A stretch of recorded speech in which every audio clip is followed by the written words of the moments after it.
Olá, boa noite. A paz de Cristo Jesus seja com todos nós. Nós estamos aqui para iniciar uma live com o Reverendo João Batista. Você que está conosco, seja muito bem-vindo. Deus te abençoe. Você pode aí, querendo deixar sua mensagem, até para que nós possamos lhe identificar, tá bom? Vamos fazer assim, o senhor ora, aí a gente observa como é que também vai ficar o áudio, e aí se persistir a dificuldade, peço a todos os irmãos que fiquem, que aguardem, né? Porque aí eu vou compartilhar pelo meu Facebook, o Facebook do Reverendo João, a live dele, e aí os irmãos também compartilham. Vamos orar. Eterno Deus, bondoso Pai, nós te agradecemos, ó Senhor, pela oportunidade que o Senhor nos concede de elaborar essa live a respeito do caráter psicoterapêutico da oração. Nós sabemos, Senhor, o quanto é importante nós conversarmos contigo em oração, constantemente, e colocarmos diante de Ti a nossa vida, submetendo-a aos Teus favores, à direção do Teu Santo Espírito. Que assim seja, que possamos nesta noite, ó Deus, ser guiados por esse mesmo Espírito na realização deste estudo. Em nome de Jesus Cristo oramos. Amém. Amém. Persiste o eco, não persiste? Então vamos fazer assim, reverendo. Persiste. Deus lhe abençoe muito. Irmãos que estão conosco, por favor, continue aí com o Facebook aberto, porque o Reverendo João vai estar fazendo a live. Você vai ter aí, eu vou compartilhar a live dele, então você pode tanto assistir aí pelo caminho que vai abrir, ou como pode ir direto no Facebook do Reverendo e assim assistir, tá bom? E aí ao final o Reverendo fará o encerramento, e eu aqui agradeço a todos os irmãos que estiveram conosco, que essa palavra edifique a sua vida, irmãos da Igreja Presbiteriana de Jardim Primavera. Vou continuar vendo aqui quantos irmãos estão presentes, né?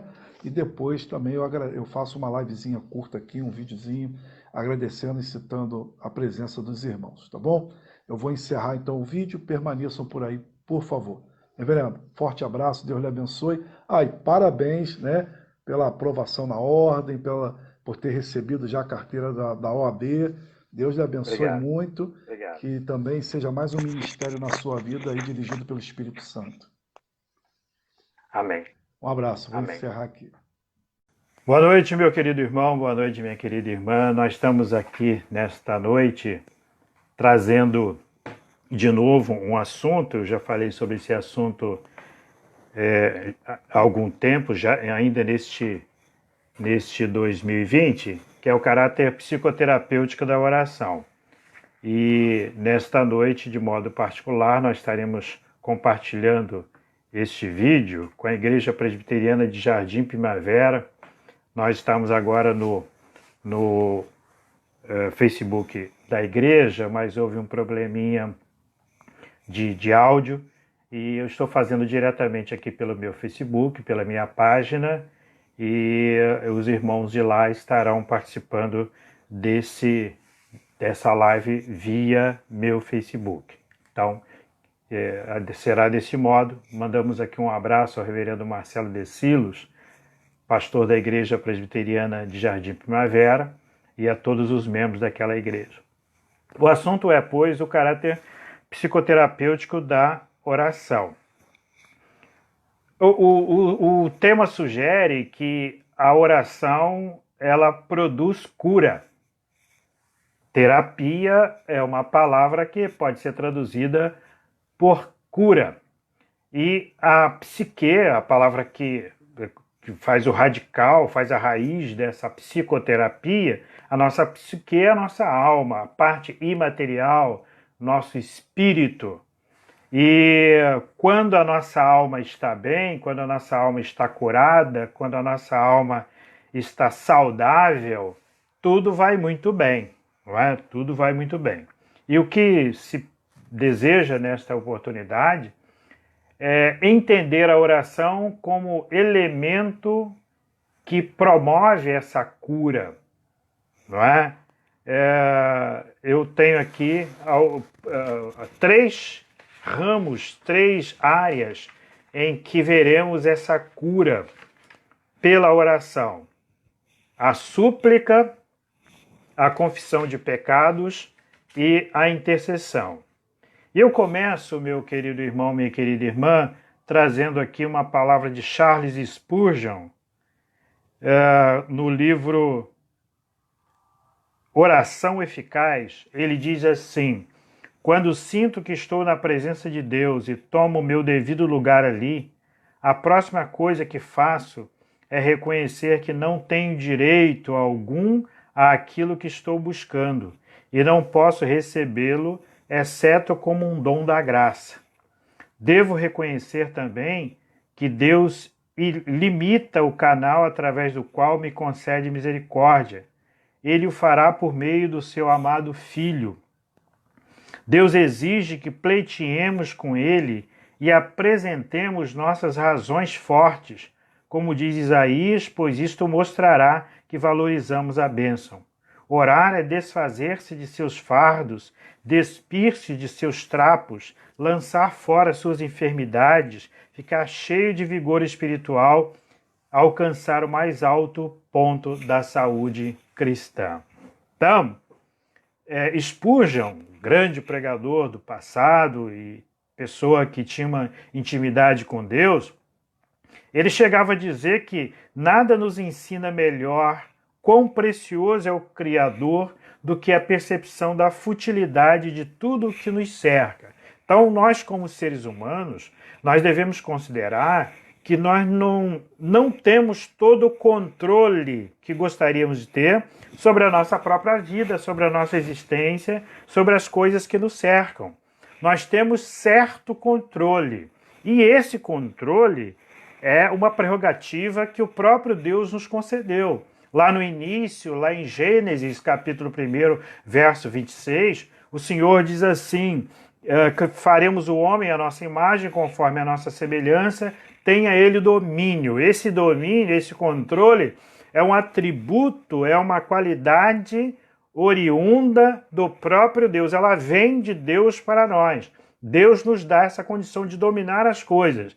Entretanto, nós não dominamos todas as coisas. Nós não temos controle sobre tudo.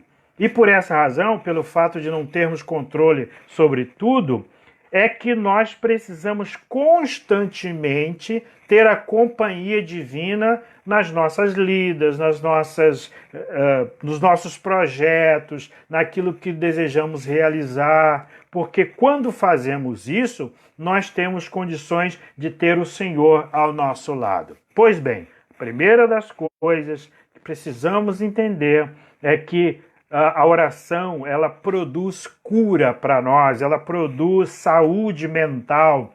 E uma das coisas de que necessitamos é essa saúde mental. E para alcançá-la é preciso que nós supliquemos a Deus os seus favores, que nós peçamos a Deus os seus favores.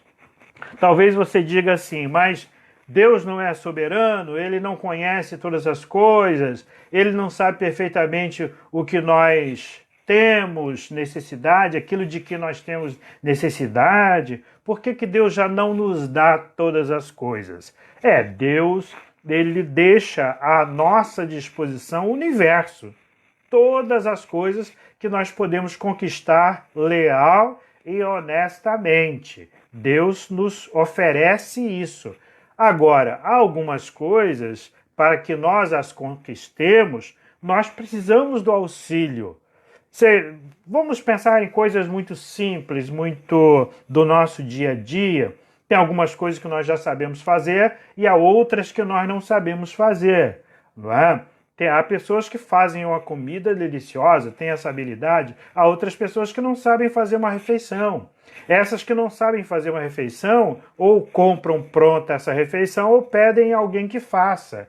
Não é? Eu não sei construir uma casa, mas há quem saiba construir. E eu, quando quero construir uma casa, eu preciso de alguém que faça isso por mim, ainda que eu vá despender recursos para pagar aquela pessoa.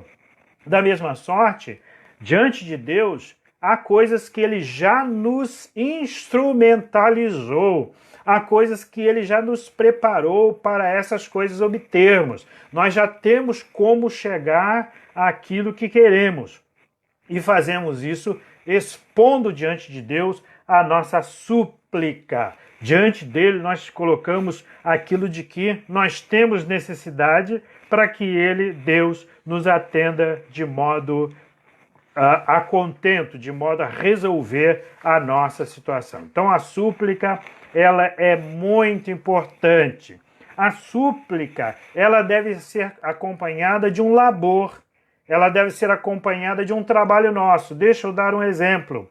Uma vez eu estava, ao final do culto, cumprimentando as pessoas da igreja, e passou uma pessoa jovem e disse assim: pastor, ora por mim porque eu estarei na semana tal me submetendo a uma avaliação, uma prova. E eu perguntei a essa pessoa: você já estudou? Você já procurou conhecimento para fazer uma boa prova? Se assim é, ou seja, se você já tem esse labor, já procurou este conhecimento, então eu vou orar para você, ou por você. A oração, no quesito súplica, deve ser acompanhada dos nossos esforços para que nós obtenhamos aquilo que necessitamos a partir do que nós fazemos também. E Deus nos ajudará naquilo que nós tivermos dificuldade. Então, primeira coisa que nós estamos a abordar nesta noite é a questão da súplica. Nós precisamos suplicar a Deus aquilo de que nós temos necessidade. O outro aspecto curativo da oração, que promove cura à nossa alma, é a confissão de pecados. A confissão de pecados, ela é muito importante para nós, como diz João Calvino nas Institutas, no volume 3º, na página 324 daquele livro.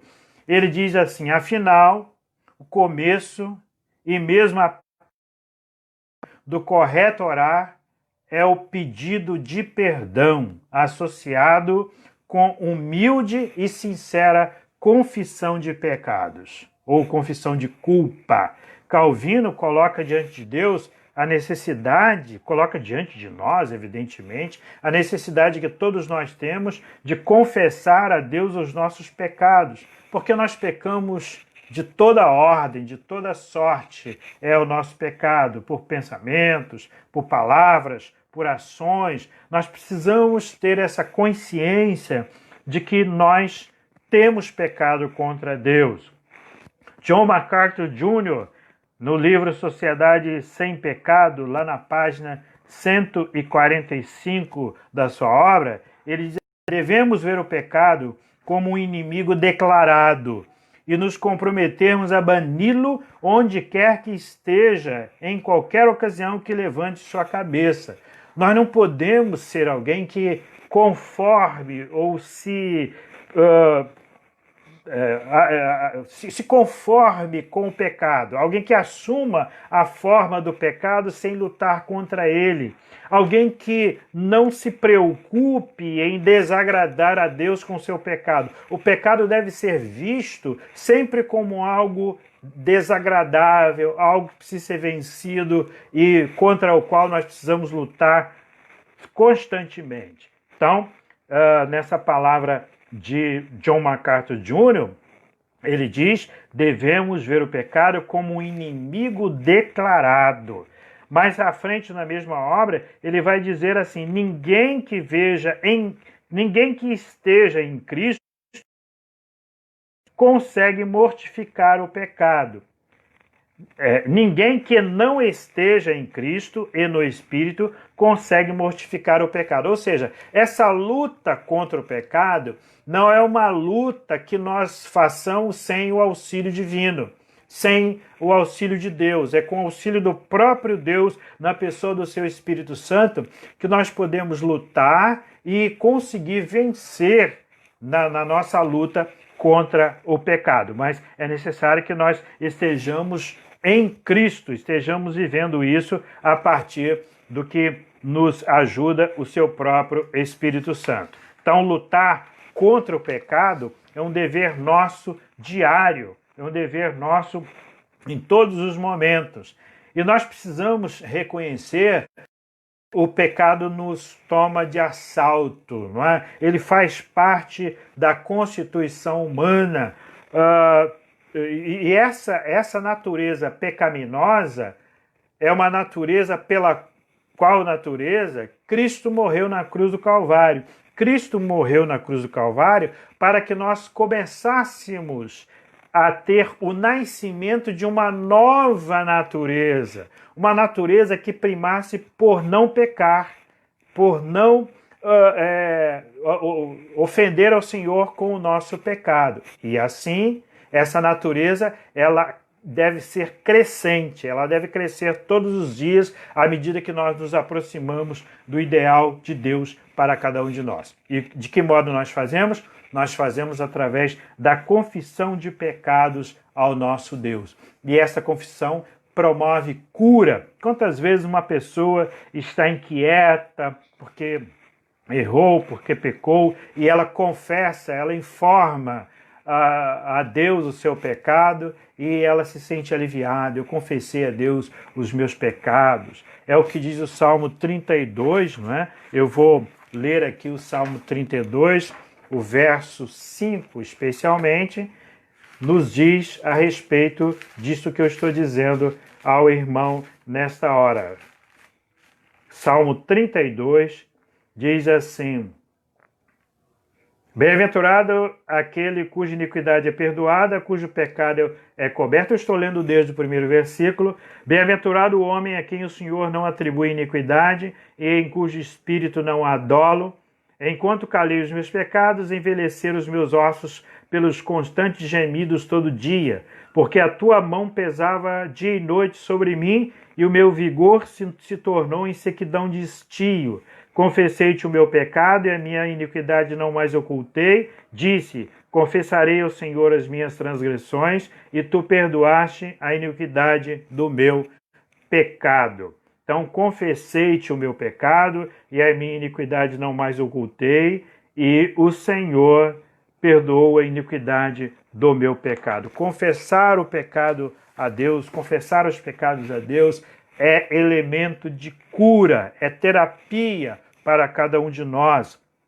Lá em Tiago, capítulo 5, verso 16, diz assim: confessai, pois, os vossos pecados uns aos outros e orai uns pelos outros para serdes curados. É importante lembrar aqui um aspecto da confissão, que nós pensamos na confissão que é feita a Deus, que é uma confissão importante e é a principal, mas há casos em que nós precisamos confessar também àqueles contra os quais nós pecamos, porque todo pecado é um pecado contra Deus.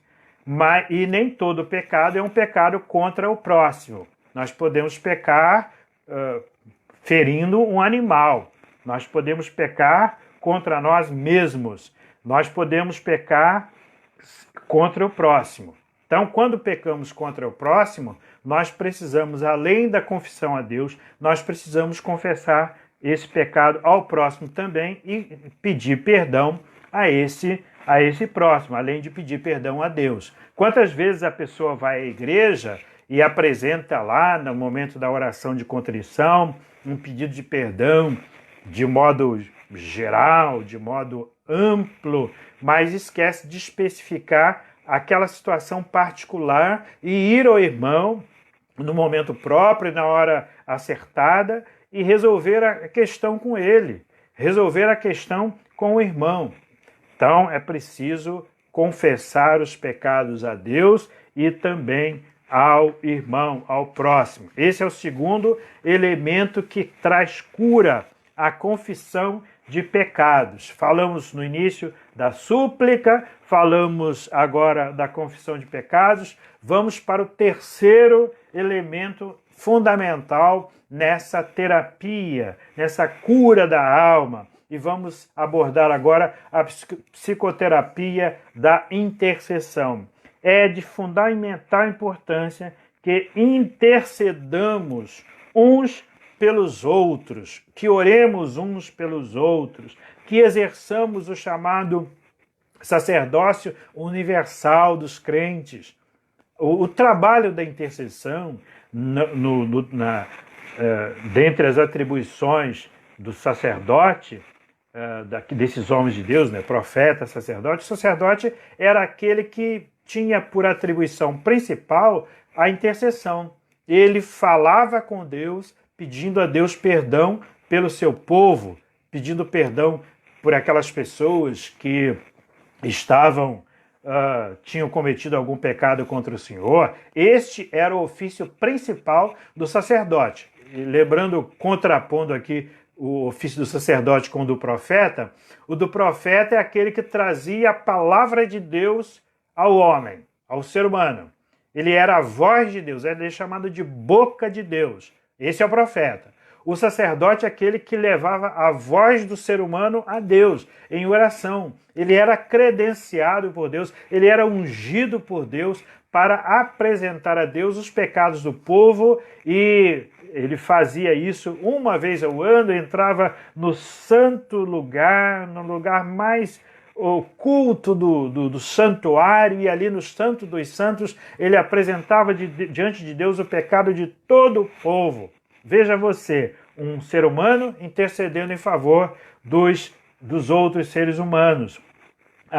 Por exemplo, a questão da oração que é feita de modo intercessório, o ministro religioso, ele tem como atribuição orar em favor das pessoas. Mas quem perdoa as pessoas não é o ministro presbiteriano, por exemplo, já que nós estamos falando aqui como ministros presbiterianos. Quem perdoa não é o ministro, não é ele que confere o perdão. O perdão é conferido por Deus.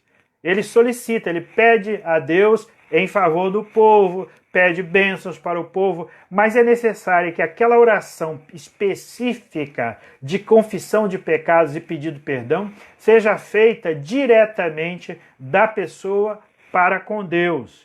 Apesar, e foi o que falamos ainda há pouco, no segundo elemento, que é a questão da oração que pede perdão dos perdões, né? O perdão dos pecados, essa oração é feita individualmente. Agora estamos falando da intercessão. É aquela oração que eu faço em favor de alguém. Senhor, abençoe a vida de alguém. Senhor, cure fulano, beltrano. Senhor, dá emprego. Senhor, alimenta alguém com a força do teu Santo Espírito. Esta intercessão, ela é necessária. A reforma oriunda de um movimento protagonizado por um monge chamado Martim Lutero. A reforma protestante trouxe para nós, dentre os seus ensinos, o chamado sacerdócio universal dos crentes. O que é que significa esse sacerdócio universal dos crentes? Agora, nesse novo entendimento, não somente o ministro, na época o padre, poderia fazer a intercessão junto a Deus pelos fiéis ou pela igreja, ou no Antigo Testamento, o sacerdote. Não somente ele. Agora, todos os crentes, todos nós podemos diretamente, diante de Deus, fazer a nossa intercessão. Senhor, eu intercedo por mim mesmo, eu intercedo pelo meu irmão, pela minha irmã, pelo meu amigo, pela minha amiga, pela minha igreja. A oração intercessória. E muito pode, diz a palavra de Deus lá em Tiago, por sua eficácia, a súplica do justo. Eu quero trazer aqui uma palavra de Douglas Kelly, no livro Se Deus Já Sabe, Por Que Orar? Ele diz assim: na cruz, o vemos, está falando de Cristo, né? Não somente de joelhos, mas literalmente colocando na brecha com seu corpo para receber em si a ira de Deus que, de outra maneira, nos deveria destruir. Aqui vemos alguém realmente maior do que Moisés, não somente intercedendo junto a Deus pelos outros, mas levando sobre si a ira divina, recebendo todo o seu castigo. E essa expressão, colocando o dedo na brecha, o que significa isso? O colocando, no caso de Jesus, né, o próprio corpo na brecha. Douglas Kelly conta a história em que, em seu livro, um livro de um menino holandês, que salvou a nação colocando seu dedo num buraquinho que havia no dique. O que é o dique? Uma muralha construída para separar o Mar do Norte dos campos e da cidade onde ele vivia. O garoto ficou com o dedo naquele buraco até vir o pessoal especializado e evitar que houvesse uma inundação. Você imagina a cena, não é? Um lugar em que há uma represa d'água e há um furo, esse furo, né, a água ela encontrou o menor orifício possível, ela vai passar. E esse garoto colocou o dedo dele naquela brecha, naquele buraquinho. E Douglas Kelly, no livro Se Deus Já Sabe Por Que Orar, lá na página 129, ele conta essa história e menciona que esse garoto, ele foi alguém que se colocou como defensor da sua própria cidade. Ele não permitiu, com o seu ato, que houvesse uma inundação na cidade. Agora, traz essa imagem para aquele que, de braços abertos, na cruz, recebeu a punição, recebeu a pena em nosso lugar. Faz esta associação neste momento. Cristo na cruz, ele intercedeu não com uma oração específica, ele intercedeu com a vida dele. Ele recebeu a pena no nosso lugar. Eu quero lembrar que no nosso direito brasileiro, você não pode pensar numa pessoa sendo punida 2 vezes pelo mesmo crime. Cada crime é aquele caráter único, da unicidade da pena, ou seja, para cada crime, uma pena específica. Se Cristo pagou a pena que era dirigida a mim, já está paga, eu não precisa haver um outro pagamento, ele se colocou no lugar, ele recebeu essa pena no meu lugar. Então, você quer um caráter mais intercessório, mais vicário do que este que Cristo fez na cruz? Quando eu intercedo, eu ajo de modo semelhante a este de Cristo, semelhante, mas muito longe nos efeitos daquilo que Cristo fez na cruz do Calvário. Ele deu a vida dele, ele morreu. A pena a que ele foi sujeito foi a de morte. Ele morreu por mim e por ti.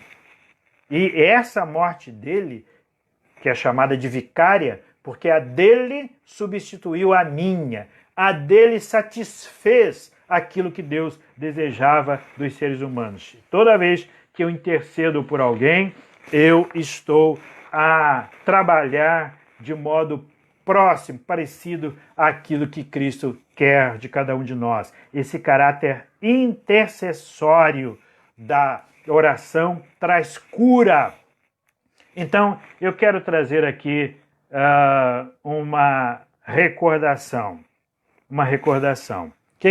Como é que eu quero relembrar na sua mente esse estudo? Eu vou usar o método da recordação. De que é que estou a falar nesta noite? Que a oração é terapêutico, produz cura. A oração produz cura. Não é? E eu me lembro de alguns cânticos da infância que falam sobre a oração. Um deles fala de Daniel. Daniel orava 3 vezes ao dia, não é? Tem um cântico que diz: de manhã eu faço oração, meio-dia e à noite também. É por isso que minha vida de oração me faz muito bem. Se você não reparar minha voz de taquara rachada, Olha esse cântico assim: de manhã eu faço oração, meio-dia, à noite também. É por isso que minha vida de oração me faz muito bem. Pois bem, esta oração que é feita 3 vezes ao dia, como fazia Daniel, é um tipo, é um modelo, né, uma prática de oração extremamente benéfica. Fazer oração várias vezes ao dia, e esse hábito de orar 3 vezes ao dia, sem dúvida, é fantástico para cada um de nós. Pois bem, então eu estou a recordar o que falei nesta noite. A oração, ela produz em 3 aspectos. Produz cura quando eu suplico. Há um hino, toda vez que eu me lembro desse hino, eu me lembro do meu irmão mais velho, ele já é falecido, ele faleceu em 29 de abril de 2003. Foi sepultado no dia 30 de abril de 2003. Ele se chamava Silvestre Avelino Borges. O Silvestre gostava muito de um hino que diz assim: se tu, minha alma, a Deus suplicas e não recebes, confiando ficas em suas promessas que são muito ricas e infalíveis para te valer. Por que te abates, ó minha alma, e te comoves, perdendo a calma? Não tenhas medo, espera nele. E este cântico, que muitas vezes foi entoado, sem dúvida, me faz muito lembrar do meu irmão. Ora, a súplica. O primeiro elemento que vimos aqui nesta noite é o elemento da súplica. Suplique, fale com Deus, peça a Ele. Não é? Tem um outro hino muito cantado pelos corais, que diz: se teu coração sente solidão, faze uma oração a Jesus. Não é? Ore, apresenta a Deus o seu pedido, fale com Ele pode todas as coisas, não há impossíveis para Deus, Ele pode todas as coisas. Se Ele não te der é porque Ele não quer dar, não é oportuno, não é a hora ainda, não vai te fazer bem aquilo que você está pedindo, mas peça, apresente a dele a sua súplica, ok? Esse foi o primeiro elemento. Segundo elemento, a confissão de pecados. Eu preciso confessar os meus pecados a Deus e dizer: Senhor, eu estou lutando e vou lutar até o último dia de vida para vencer os meus pecados. Mas o Senhor sabe que eu continuarei sendo um pecador. Senhor, purifica-me do meu pecado, habilita-me para uma vida nova diante do Senhor. Confissão de pecados. E, por último, o caráter intercessório da oração. Quem ora deve interceder por si próprio e pelas pessoas que estão ao seu redor, por todas as pessoas que conheça e por aquelas que não conhece também. Você quer ver? Nós precisamos orar pelas nossas autoridades, interceder por elas. A Bíblia manda isso. A Bíblia diz para o crente: ore por aqueles que estão investidos de autoridades, porque a autoridade que eles têm é a autoridade dada por Deus. Eu não estou dizendo que Deus elegeu fulano, beltrano, ciclano. Eu estou dizendo que a autoridade, quem tem autoridade e pode conferir, é Deus. E se Deus deu autoridade a A, B ou C, permite que alguém esteja no governo, esteja no comando, este comando, para que as coisas funcionem, quem assim colocou, quem assim arquitetou, engendrou, é o próprio Deus. É o próprio Deus. Então nós precisamos orar em favor daqueles que estão investidos de autoridade, para que eles promovam vida tranquila na terra. Eles foram eleitos e foram colocados ali para o bem. Eles devem promover o bem de todos, indistintamente. O governo é para todos, não somente para os cristãos ou outra pessoa de outra religião, é para todos, indistintamente. E assim nós devemos constantemente interceder por aquele que está investido de autoridade.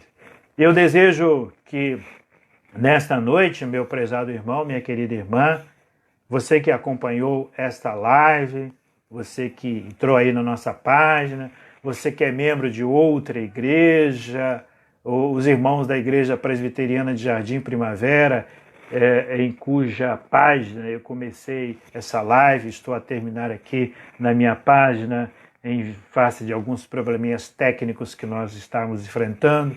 Eu envio aqui um abraço virtual apertado ao pastor reverendo Marcelo Decilos e a toda aquela igreja de Jardim Primavera e também a todos os demais irmãos e irmãs que nos veem e ouvem nesta hora. Que Deus o ajude, que Deus o abençoe e que Deus o faça ter essa prática diária da oração. Que você possa, então, tendo essa prática diária, você possa ter a sua vida muito bem guiada por Deus e que você possa ser uma pessoa saudável, que você encontre saúde pela oração. Que assim Deus o ajude e abençoe. Amém.